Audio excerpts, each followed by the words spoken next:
வணக்கம் நேயர்களே. நேயர்கள் அனைவரும் நீடூழி வாழ்க நிம்மதியுடன். இன்றைக்கி ஒரு முக்கியமான பதிவு. மேட்ரிமோனியலில் நான் சந்தித்த சில விஷயங்கள். அதாவது இது நிறைய பேருக்கு வெளியே தெரியாமல் இருக்கும். அதை இன்றைக்கி நான் உங்கள்கிட்ட ஷேர் பண்ணுறேன். அதாவது சமுதாய நலன் கருதி. இந்த விஷயம் என்னை ரொம்ப வேதனைப்படுத்துதுன்னு சொல்லலாம். என்னென்னா, நம்ம மேட்ரிமோனியில் பொறுத்த வரைக்கும் மெக்கானிக்கலாக ஆன்லைனில் பதிவு செஞ்சு அப்படியே அவங்க பார்த்து எடுத்து முடிக்கிற கல்யாணம் இல்லை. நான் நேரடியாக பேரண்ட்ஸை வர சொல்லி சந்தித்து, முடிஞ்சால் பையன் பொண்ணையுமே வர சொல்லி நேராக பார்த்து அவங்களுக்கு ஏற்ற ப்ரொஃபைல்ஸ் எடுத்து கொடுத்து, அப்புறம் பேரண்ட்ஸை மீட் பண்ண வச்சு, அதுக்கப்புறம் பொண்ணு பையனை மீட் பண்ண வச்சு அவங்களுக்குள்ள வேவ் லெங்க்த்து சரியாக இருக்கான்னு பார்த்தெல்லாம் முடிச்சு தரோம். நல்லபடியாக சக்ஸஸ்ஃபுல்லாக 28 வருஷமாக போயிட்டுருக்கு. இப்போ கடந்த 6 மாதமாக ஒரு பிரச்சனை. என்னன்னா, பேரண்ட்ஸ் மீட் பண்ணிடுறாங்க, குடும்பமெல்லாம் எல்லாம் நல்லா ஒத்து நல்லா இருக்குது, ஜாதகம் நல்லா பொருந்தி இருக்குது. பொண்ணு பையனை மீட் பண்ணுறாங்க. பொண்ணு பையன் மீட் பண்ணிவிட்டு வந்ததுக்கப்புறம் கிட்டத்தட்ட இதோட எனக்கு ஒரு 6 பேர் சொன்ன விஷயம் இது. மீட் பண்ணிவிட்டு வந்ததுக்கப்புறம் 2 பேரும் கொஞ்சம் பதில் சொல்லாமல் 2-3 தடவை மீட் பண்ணி பார்க்குறாங்க. பார்த்துட்டு அதுக்கப்புறம் பையன் சொன்ன தகவல் என்னன்னா, அந்த பொண்ணு எங்கிட்ட பர்சனலாக சொன்னாங்க, எங்கள் பேரண்ட்ஸ் கிட்ட கூட சொல்ல வேண்டான்னாங்க. அதாவது அவங்க சோஷியல் ட்ரிங்கரான். என்ன அப்பப்போ அவங்க தினம்னு இல்லை, எப்போயாவது பார்ட்டிங்கிறப்ப நான் ட்ரிங்க்ஸ் எடுத்துக்குவேன், இது உங்களுக்கு ஓகேயான்னு கேட்குறாங்க அப்படின்னு சொல்லிவிட்டு, மேடம் இது எனக்கு ஓகே இல்லை மேடம், எங்கள் அம்மா அப்பா ரொம்ப வருத்தப்படுவாங்க, என்ன நீங்கள் எங்கள் அம்மா அப்பாட்ட இதை சொல்லிக்க வேண்டாம் அப்படின்னு 2-3 பசங்களே எங்கிட்ட நேரடியாக கேட்டுக்கிட்டாங்க. இப்போ இதில் என்னன்னா, இந்த பெண்ணுங்கள்லாம் ரொம்ப வெளிநாட்டில் இருக்கிற பொண்ணுங்க கூட கிடையாது. இங்கே நம்ம சென்னையில் உள்ள ஆஃபீஸ்க்கெல்லாம் போயிட்டு இருக்கிற பொண்ணுங்க தான் அவங்கெல்லாம். இதுக்கு நான் அந்த பொண்ணுக்கிட்டையும் பேசினேன்.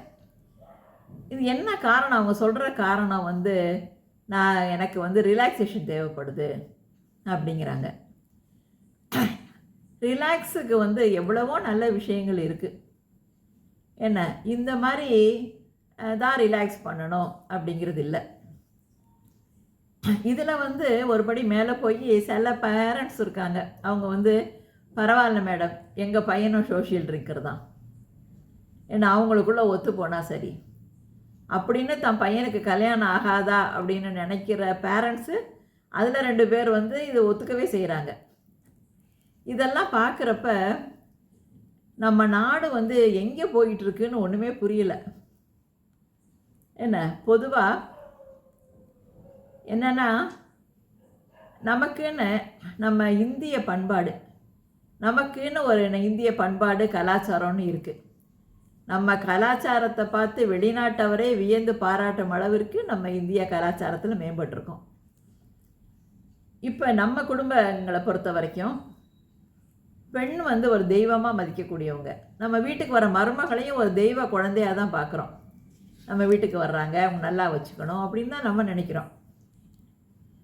தன்னை வீட்டுக்கு வர மருமக அப்பப்போ குடிச்சிட்டு வர்றதை எந்த வீட்டு பெரியவங்களும் விரும்புகிறதில்ல.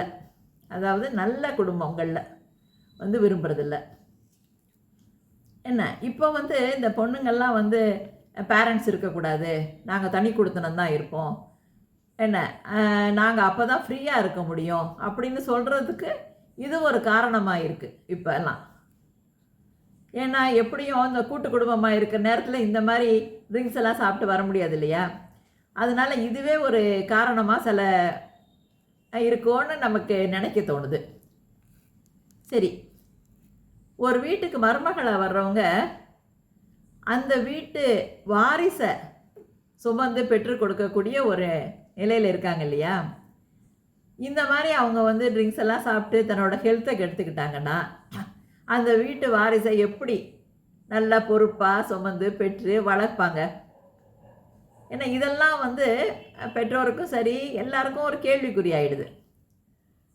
இந்த மாதிரி ஒரு பொண்ணு வந்து வீட்டுக்குள்ளே நுழைஞ்சா அந்த பூந்தோட்டமாக இருக்க குடும்பத்தில் பூகம்பம் நுழைஞ்ச மாதிரி ஆயிடுது. இப்போ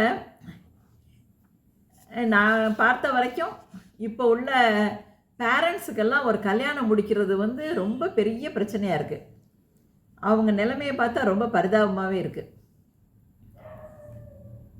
இவங்களுக்கெல்லாம் வந்து நம்ம வந்து அறிவுரை சொல்லவும் முடியாது. என்ன இப்போ அறிவுரை சொல்கிறத யாரும் விரும்புகிறதும் இல்லை. அப்படியே மீறி நம்ம அறிவுரை சொன்னாலும் நம்ம வந்து எதிராளி ஆகிடுவோம். இப்போ நம்ம அறிவுரை சொன்னோன்னா நமக்கு தெரிஞ்சு செய்கிற பழக்கம் வந்து நமக்கு தெரியாமையே நடக்க ஆரம்பிக்கும். அதனால் தெரிஞ்சோ தெரியாமலோ இப்போ உள்ள கல்யாணத்துக்கு இருக்க பெண்களுக்கு நான் சொல்கிற விஷயம் என்னென்னா, தெரிஞ்சோ தெரியாமலையோ இந்த பழக்கத்தை நீங்கள் பழகிட்டீங்கன்னு வச்சுக்கோங்க. என்ன அதை வந்து நல்ல சுய பரிசோதனை செய்யுங்க. இது நமக்கு தேவையா அப்படின்னு நினச்சி பாருங்கள். நினச்சி பார்த்துட்டு இனி இந்த பழக்கத்தை இப்போவே அடியோடு விட்டுருங்க. என்ன இந்த மாதிரி நீங்கள் விட்டீங்கன்னா உங்களுக்கு மட்டும் இல்லை, உங்கள் பெற்றோருக்கு ரொம்ப மன நிம்மதி.